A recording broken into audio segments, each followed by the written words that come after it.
Alright, Matt, so here's a video for you. So this is basically what you're looking at. And so you've got the cover that lives here, a cover lives that lives there, and they're held in with 3 10 millimeter bolts, 1, 2, 3, 1, 2, 3. And then there's a cover here. Now that cover can't come off until you take the pulley off. So with the pulley, I use a 7/8 standard. I don't know what it is in metric. It's close enough. You will need an impact for the pulley. So impact it off, wedge it out. It might be stuck on there pretty good, but it's got a pin. It's got a little, what do you call them, moon pin. So wedge it out, get it off. Hopefully you don't need a puller for it. And then you're able to get the last plastic piece off. There's like 6 or 7 10 millimeter bolts that hold it on all around the top and the bottom.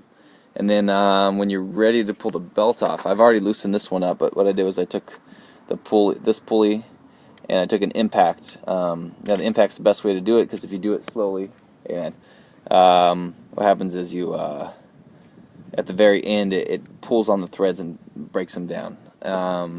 So you want to impact it off, take it off as quick as you can, and there you go. So to line this back up, I marked this because I marked the belt location because of I can't turn the engine, so I just marked it as it was. But usually on this thing, I have a little arrow here. Now they're different for different cars.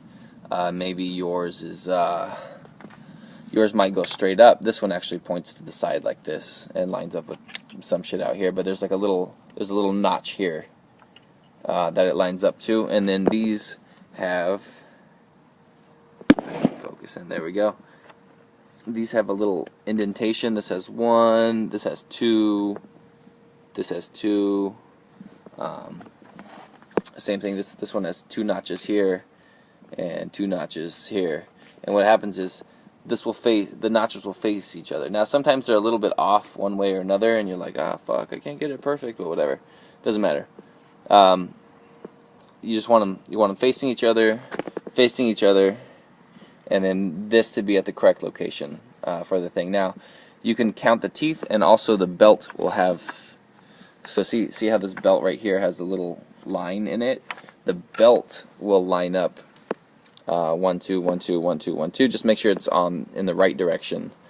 If it's off if it's flipped around the other way, then the notches won't line up with the teeth. And that's pretty much it.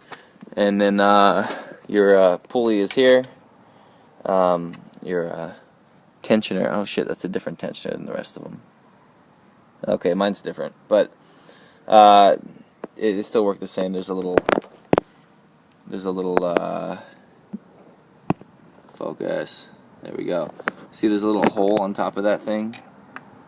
This hole lines up with this hole, and the pin goes through that. And so what you do is this is pressed together, and when you're ready to release it and put tension on the belt, you pull the pin out, and then this will push out and put tension on the belt. So leave it in until everything's secure, everything's lined up, and when you're ready to put tension, pull it, and that's it. Okay.